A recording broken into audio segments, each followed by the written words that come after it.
Hello बच्चों, आज हम कक्षा 9वीं अर्थशास्त्र विषय में पहला चैप्टर पालमपुर गांव की कहानी में जो डिस्कस करेंगे वो है पालमपुर में खेती।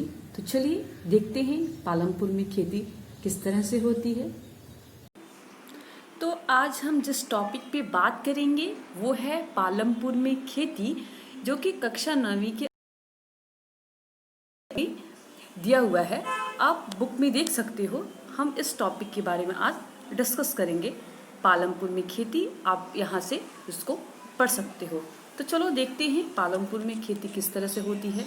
क्योंकि जो पालमपुर में लोग हैं वो मुख्यतः कृषि कार्य से जुड़े हुए हैं और खेती करते हैं।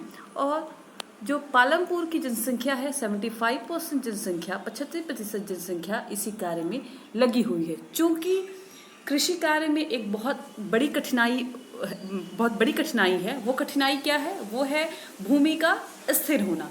भूमि के स्थिर होने का मतलब है कि भूमि के वैकल्पिक प्रयोग हैं, उसके अल्टरनेटिव यूजेस हैं। जैसे कि कोई एक किसान है, उसके पास कोई एक ज़मीन है।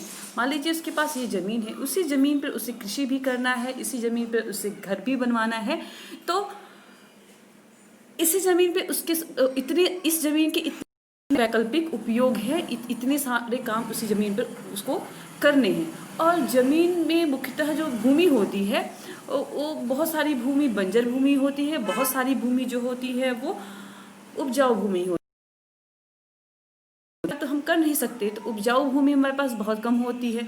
तो हमारे पास प्रश्न उठता है कि क्या ऐसे कोई तरीके हैं जिनके थ्रू हम थोड़े से ज़मीन से अधिक पैदावार कर सकते हैं। ये एक इम्पोर्टेंट क्वेश्चन है जो कि आपके एग्ज़ाम में पूछता ही है। तो आप यहाँ पर इस क्वेश्चन को देख सकते हैं। आप देखिए आपके फर्स्ट चैप्टर के लास्ट में जो क्वेश्चंस होंगे उसमें आप देखिएगा। क्वेश्चन नंबर 8, एक ही भूमि पर उत्पादन बढ़ाने के अलग अलग कौन से तरीके हैं, समझाने के लिए उदाहरण का प्रयोग कीजिए। और क्वेश्चन नंबर 3 क्या है, पालमपुर में बिजली के प्रसार ने किसानों की किस तरह से मदद की। ये क्वेश्चन का आंसर आपको इस वीडियो को देखने के बाद जरूर मिल जाएगा। तो चलिए स्टार्ट करते हैं, देखते हैं कि क्या है, कौन कौन से तरीके हैं। तो अगर हम पहले तरीके की बात करें तो हमारा जो पहला तरीका है वो कहलाता है क्या? वो है बहुविध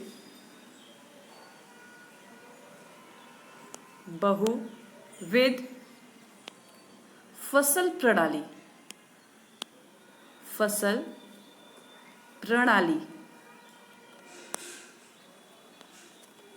यह पहला तरीका है, बहुविध फसल प्रणाली। बहुविध फसल प्रणाली क्या होती है? बहुविध मतलब बहुत सारे। किसी एक साल के अंदर एक जमीन पर एक से ज्यादा फसल उगाने की जो प्रक्रिया है, प्रणाली है, उसे ही हम बहुविध फसल प्रणाली कहते हैं।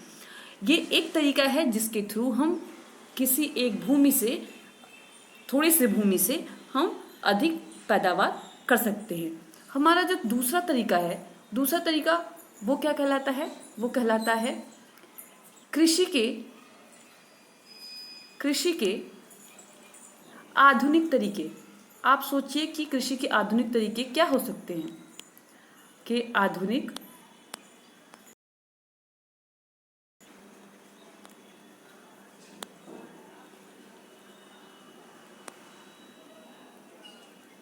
कृषि के आधुनिक तरीके, ठीक है। तो कृषि के आधुनिक तरीके क्या हो सकते हैं कि इसमें जो पहला तरीका है वो है, कृषि के आधुनिक तरीके में पहला तरीका जो होगा वो है HYV बीज का प्रयोग। H for high, for yielding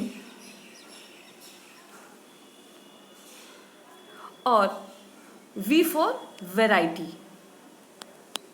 high yielding variety. ये ऐसे बीज हैं जिन्हें जेनेटिकली क्या किया गया है, मॉडिफाई किया गया है ताकि ज़्यादा से ज़्यादा प्रोडक्शन किया जा सके। 1960s में, 1960 के दशक में हरित क्रांति में इन बीजों का प्रयोग किसानों ने किया था। मेनली उत्तर प्रदेश, पंजाब, हरियाणा में इनका प्रयोग हुआ और जो जिन फसल में सबसे ज़्यादा जिन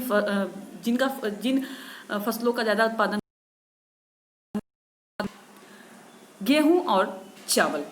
तो ये जो बीज थे, ये हरित क्रांति जो था वो हरित क्रांति में एक ही फसल से ज़्यादा पैदावार करने की आशा की गई थी और किसान जो थे वो HYV बीज का प्रयोग किए हुए थे। और हरित क्रांति में जो रासायनिक उर्वरक जो थे उनका भी अधिक प्रयोग किया गया था ताकि जो अधिक से अधिक उपज जो है वो किया जा सके। तो आधुनिक तरीकों में हम अगर दूसरे तरीके की बात करें तो हमारा जो दूसरा तरीका वो कहलाता है वो है बिजली, और चौथा जो है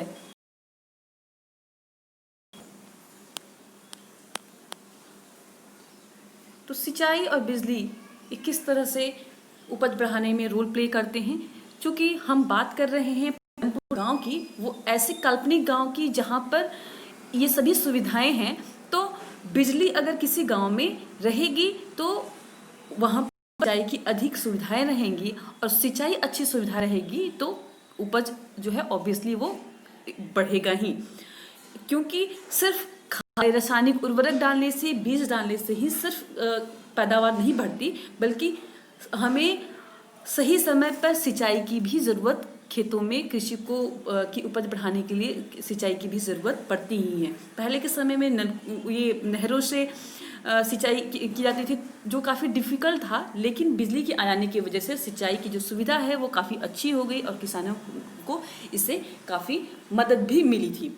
तो ये सभी तरीके हैं। पहले तरीका हमने देखा बहुविध फसल प्रणाली, दूसरा हमने देखा कृषि के आधुनिक तरीके जिसमें हमने देखा कि HYV बीज ने किस तरह से किया हरित क्रांति के दौरान अधिक पैदावार बढ़ाने में, बिजली किस तरह से किसी गांव में रोल प्ले करती है, और सिंचाई किस तरह से कृषि की उपज को बढ़ाने में रोल प्ले करती है। तो ये सभी तरीके हैं जिनके थ्रू थोड़े से भूमि से हम उपज जो है वो बढ़ा सकते हैं। आई होप कि आपको ये चीज़ें समझ में आ गई होंगी। अगर नहीं है तो आप क्वेश्चन जो है वो पूछ सकते हैं। Thank you.